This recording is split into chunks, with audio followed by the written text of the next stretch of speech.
Have you ever wondered why silence drives a man closer to madness than anger ever could? Rage he can fight, tears he can dismiss, words he can twist, but silence confronts him with the one enemy he has spent his entire life running from himself. He believed her silence was weakness, a retreat, a surrender, but silence is not peace. Silence is containment. It is the moment before the earthquake splits the ground. Stillness is not safety, it is warning, and he felt it. He felt the atmosphere change around her absence like air thinning before a storm. There were no more explanations, no more emotional oxygen, only the mirror of his own emptiness staring back at him. There is a difference between a woman who cannot speak and a woman who chooses not to. Most men have never met the second kind. He was accustomed to the familiar script: provoke, agitate, withdraw, and she would chase. He relied on her fear of abandonment to secure his power. He mistook her devotion for dependence, not realizing that even devotion, when betrayed enough times, evolves into detachment. Once she begged for reassurance. Once she dimmed her fire to be digestible. Once she shaped herself around his comfort, offering softness where she should have offered distance. And then one day there was no warning, no speech, no final monologue, only the quiet severing of a cord he never believed she would cut. His ego was not wounded by her anger. It was eviscerated by her indifference. To a man ruled by shadow, rejection is death. The male wound is not merely the fear of losing love. It is the terror of being insignificant. His greatest nightmare is not abandonment, it is invisibility. For a woman, abandonment feels like drowning. For a man, being unseen feels like disintegration. The moment she stopped reacting, he ceased existing. There is a myth he carried that her love was eternal, that no matter how recklessly he eroded it, she would replenish it. But love is not an infinite resource. Love is currency, and she finally chose to invest elsewhere. This is where the transformation begins. A woman rejected enough times does not remain a maiden. She becomes an archetype. He thought he was losing a girl, he awakened a force.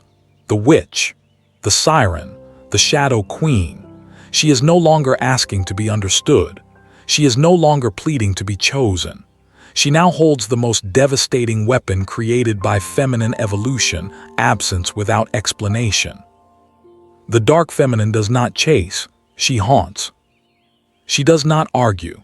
She withdraws, allowing the void to echo louder than any speech. When she walks away without slamming the door, without announcing her liberation, without begging to be followed, he is left in psychological purgatory. Was she angry? Was she hurt? Was she plotting? Is she gone forever? The mind, desperate for answers, begins to devour itself. This is when the great unraveling begins. He begins reaching out not to reconcile but to verify existence. Are you mad at me? Are you okay? Why are you being distant? These are not questions. They are confessions. He is no longer seeking her. He is seeking himself through her reflection. Because without her reaction, he has no proof that he matters. And you, yes, you have been trained to respond, conditioned to soothe, programmed to explain. You fear being misunderstood more than you fear being disrespected. You have been made to believe your power lies in communication. But communication without boundaries is performance. It is begging for empathy from a mind committed to dominance. Your softness was never the problem. Your availability was. Let silence be your rebellion. Let distance become your doctrine. Do not clarify. Do not correct their assumptions. Allow misinterpretation. Let them believe you cruel. Let them call you cold. Better to be feared than handled. There is a moment every woman must reach, when she no longer seeks closure externally. Closure is not given. Closure is chosen. It is the decision to no longer participate in emotional negotiations with those who feed on confusion. If his ego requires your suffering to feel powerful, then your healing will feel like betrayal. Good, let it. His world begins to shrink the moment yours expands without him. At first, he dismisses the silence as temporary. He assumes it is a tactic. He waits for the inevitable resurgence, the message sent late at night, the accidental call, the emotional relapse. But something is different this time. There is no crack in the wall, no residual softness, no delayed reaction. He tests the waters again, a breadcrumb, a half-hearted apology, a nostalgic memory dropped like bait. Still, nothing. This is when panic replaces arrogance. Men who feed on validation are not equipped to face emotional vacuum. They thrive on polarity, love or hate, tears or rage, anything but neutrality. Hatred at least confirms significance, but apathy erases identity. Soon the narrative shifts. He once believed she needs me. Now a darker question emerges. What if she never did? Male ego is not built upon self-worth. It is built upon external confirmation. Strip away the audience, remove the admirer, erase the emotional witness, and he is left with an unassembled self. Without her reacting presence, he is forced to confront the truth he spent his entire life outrunning. His masculinity was performative. He was not powerful, he was merely accommodated. Meanwhile, something feral awakens within her. Her old wound, fear of being too much, fear of abandonment, fear of scaring love away, is no longer a chain. It becomes ignition. What once made her beg now makes her rise. She no longer fears rejection because she has endured worse, the agony of self-betrayal. She has swallowed humiliation, endured manipulation, hosted men in her soul who contributed nothing but confusion. And now, the humiliation has fermented into clarity. The most terrifying woman is not the loud one. It is the one who looks at chaos and does not flinch. She evolves from human to omen, from lover to consequence. He encounters her again, not in body but in atmosphere. She stands before him calm, unimpressed, untouchable. He speaks with urgency, trying to summon the old softness. But her silence is no longer wounded, it is sovereign. Every question he asks ricochets unanswered. Every attempt to provoke emotion returns only to him. This is when he learns the most brutal law of feminine power. A woman's greatest cruelty is not in what she says, it is in what she refuses to feel. He raises his voice, she blinks slowly. He mocks her, she tilts her head. He demands a reaction, she gives him his own reflection. It is not anger in her eyes, it is something far worse. It is lack of fear. Men mistake obedience for peace. They call it harmony when she submits. They call it love when she bleeds stability into their chaos. But once she stops bleeding for him, once she allows him to taste the starvation he fed her, he realizes how fragile his dominance truly was. Do you understand the weight of such power? To stare at someone who once ruled your emotions and feel nothing, that is transcendence. Not because you numb yourself, not because you secretly still crave them, but because their existence no longer alters your internal weather. They become background noise, a lesson concluded, a story archived. And this is what terrifies him most. She does not hate him. She simply does not consider him. You listening now, swallow this truth like steel. Your silence is not passive. It is not retreat. It is not indecision. It is strategy. It is refusal to entertain lesser offerings.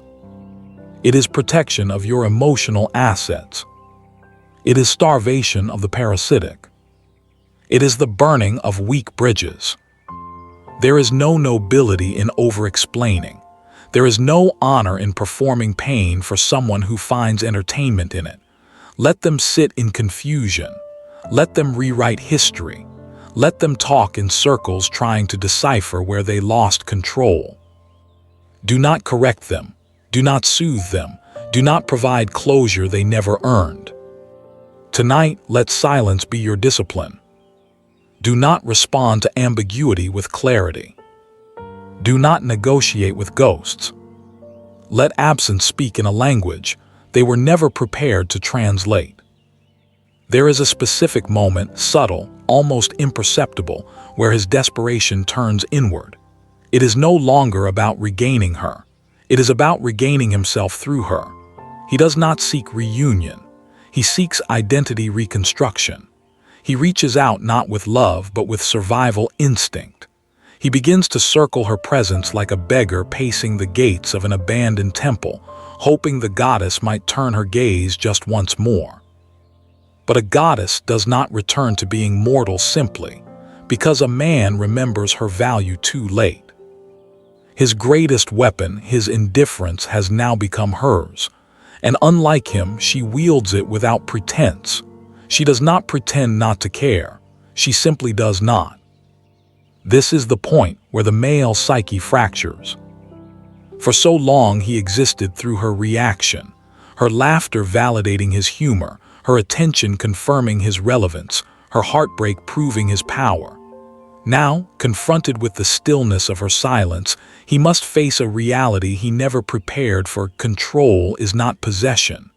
Control is dependence, and all along he was the dependent one. It is a violent revelation, not external but internal. His pride, once inflated, now shrivels beneath the weight of his own irrelevance. He replays every moment he dismissed her, every time he ignored her pain, every instance he chose ego over empathy. Regret becomes torment, not because he lost her, but because he realizes she never truly needed him. Men like him are haunted not by what they lose, but by what they fail to mark. To not be remembered is a man's quietest death. Meanwhile, she rises not with celebrat, iron, but with serenity. Power for her is not loud. It does not demand recognition. It exists in restraint. She walks past him like passing through mist, intangible, unreachable, incorruptible. He could scream, but she would not hear. He could kneel, but she would not stop. She is no longer performing softness for the sake of his comfort. He calls her aloof, bitter, unfeeling. Let him. Labels are often the final weapon of a man who has lost access. But labels do not resurrect access. They only expose longing. And you, yes, you must learn the difference between being kind and being accessible. Kindness is a trait. Access is a privilege. He confused your warmth for weakness. He mistook your softness for submission. He believed his inconsistency was irresistible because you allowed it to be. But now you do not allow it. Now he trembles before boundaries he once mocked.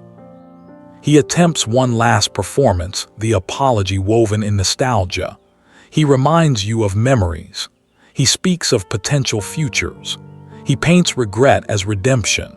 But redemption without accountability is just manipulation in costume. Do not fall for the drama of delayed awareness. If it took losing you to see your worth, his vision was never love, only possession. Love is not born from absence. Love is sustained in presence. Let him understand that silence is not lack of emotion. It is control of it. You are not unbothered because you feel nothing. You are unbothered because you refuse to feed what no longer deserves to grow. Your tears were once jewels poured into unworthy hands. Now your restraint is the crown he cannot steal. And here lies the final psychological twist. He does not want you back. He wants back the version of himself he enjoyed when you adored him. But that version of you, the one who adored recklessly, who forgave impulsively, who explained herself into exhaustion, she no longer exists. She died the moment you chose silence over spectacle. She was buried the moment you chose dignity over validation. You did not simply leave him. You outgrew the version of yourself that tolerated him. So when he returns, as they always do not treat his arrival as a miracle. Treat it as a test. Will you regress for familiar chaos? Or will you ascend into sacred indifference? Because sacred indifference is not numbness. It is divine discipline. It is choosing neutrality where you once chose suffering. It is standing before temptation without trembling. It is knowing that to acknowledge him would be to dishonor your evolution. So tonight, sit in silence not as victim, but as sovereign. Let your phone buzz without urgency. Let messages pile like fallen soldiers. Let invitations gather dust. Respond to nothing. Explain nothing. Apologize for nothing. Distance reshapes him more ruthlessly than confrontation ever could. A man can withstand rage. He can endure screaming, tears, even betrayal because these emotions still revolve around him. But when she withdraws from the emotional arena entirely, he is no longer the center of her universe. He becomes background noise, static, irrelevant. And irrelevance is the one punishment his ego was never built to endure. He begins to study her absence like a scholar studies ancient texts. Every delay in response becomes a thesis. Every ignored message becomes a prophecy. Silence becomes scripture. He searches for meaning where there is none. He crafts illusions where there is only detachment. He tells himself she's busy, she's confused, she's pretending. But eventually, even his delusions suffocate beneath the weight of reality. She is not pretending. She is done. This revelation does not destroy him instantly. It erodes him slowly, piece by piece. He is forced into psychological withdrawal from a drug he never realized he was addicted to: her attention. He experiences symptoms: restlessness, agitation, compulsive checking, emotional volatility. He attempts to distract himself with other women, with superficial pleasures, with empty pursuits. But nothing replicates the high she once gave effortlessly. Because she was not a woman to him. She was supply. And now the supply has been cut off. Understand this clearly. A woman does not ruin a man by arguing with him. She ruins him by refusing to be emotionally accessible when he expects it. She ruins him by removing the stage where he performed his dominance. She ruins him by refusing to nurture his fragile sense of superiority. He cannot heal from what he refuses to acknowledge, and he refuses to acknowledge that she had power all along. You listening now must etch this lesson into your bones. Power is not in being desired. Power is in being unavailable. Most women seek control through presence, through seduction, through persuasion, through influence. But the dark feminine does not persuade. She does not perform. She does not negotiate. She simply removes herself and lets the void speak. The void is louder than any argument she could have made. Let absence be your language. Let distance be your doctrine. Let minimal response be your priesthood. He reaches again, this time differently. Not arrogant, not mocking, not dismissive. Now his tone is cautious, almost reverent. He senses the shift. He can feel her emotional temperature from miles away. She no longer vibrates in his frequency. She no longer pulses with availability. She no longer reacts with volatility. She is calm, untouched, unreachable. This serenity, once misunderstood as apathy, is in fact evolution. He tries again. Can we talk? But conversation is no longer currency. I miss you, but missing is not repentance. I realize now, but realization is not restoration. Words cannot purchase what actions have bankrupted. And this is where she becomes untouchable. not because she was never hurt, but because she no longer seeks healing from the one who caused the wound. And you must understand that this level of detachment is not natural. It is forged. It is earned. It is the reward of enduring your own breaking point without collapsing. It is born when you finally choose self-preservation over emotional charity. Let him call you cruel. Cruelty is only perceived by those who once benefited from your lack of boundaries. Let him call you heartless. You were once heartful. He squandered that privilege. Let him say you've changed. You did. That was the point. Do not soften your return. Do not dilute your new form. Do not resurrect who you used to be for the comfort of someone who never protected her existence. Tonight, your task is simple. Do not chase. Do not repeat yourself. Do not perform emotional CPR on relationships that flatlined on their own. Let him feel the funeral of access. There comes a moment when the silence stops being a strategy and finally becomes truth. She no longer withholds her words to teach him a lesson. She withholds because there is nothing left to say. He stands before her, or perhaps only imagines it now, searching her face for remnants of the past, looking for softness, looking for tremor, looking for pain, anything to prove he still has influence. But her expression holds no story, no longing, no hidden plea. She is not pretending to be strong. She is simply no longer weak. And that, more than her absence, more than her rejection, more than her distance, is what finally shatters him. He always believed her silence was temporary, a phase, a tactic, but this is not silence used against him. This is silence that has nothing to do with him. She does not speak because he is no longer a character in her narrative. The book has closed. The story has ended. And she is too busy writing a new one to look back at an unfinished draft. There is no speech that can resurrect what indifference has buried. There is no apology that can re-enter her temple once she has sealed the gates. He claws at memory because it is all that remains. He revisits old conversations, searching for missed signs. He scrolls through pictures, hoping to feel joy, but instead feels sickness. Familiarity no longer comforts him, it punishes him. Every echo of her laughter becomes a ghost reminding him of what his arrogance destroyed. And you must hear this clearly. You do not destroy a man by leaving. You destroy him by leaving without ceremony. No dramatic exit, no final warning, no emotional parade. Just silence, clean, surgical, untraceable.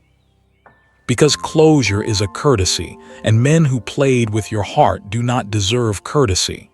They deserve consequence. And consequence, when delivered by the dark feminine, is not loud. It is unresponsive. She does not resolve the tension. She lets it rot. She does not settle the score. She lets his conscience do the bleeding. From this point forward, you are no longer participant, you are mirror. Anyone who approaches you must confront themselves first. Anyone who speaks must hear their own echo before yours. You are no longer here to be understood. You are here to be respected. And respect is not earned through explanation. It is earned through detachment. So understand this deeply. The moment you stop asking to be seen is the moment everyone starts watching. Not because they care, not because they finally understand, but because power is magnetic. Indifference demands curiosity. Your absence becomes legend. Your distance becomes myth. He will tell stories about you not because he knew you, but because he never will again. And now the final truth. He was never your downfall. He was merely the catalyst, the final lesson in a long lineage of disappointments. He was the last test, the final doorway, the guardian between your wounded self and your ascended form. And you passed. So do not linger. Do not wait for proof of his suffering. Do not stalk the aftermath. Kings do not wait outside closed doors. Queens do not monitor what they've already conquered. You'ard. Let him heal or let him drown. Either fate is no longer your concern. Your concern now is legacy. Your concern is sovereignty. Your concern is peace earned through fire. The era of explaining is dead. The era of begging is dead. The era of emotional martyrdom is dead. You are reborn not as lover, but as law. The woman who knows her worth does not argue, she vanishes.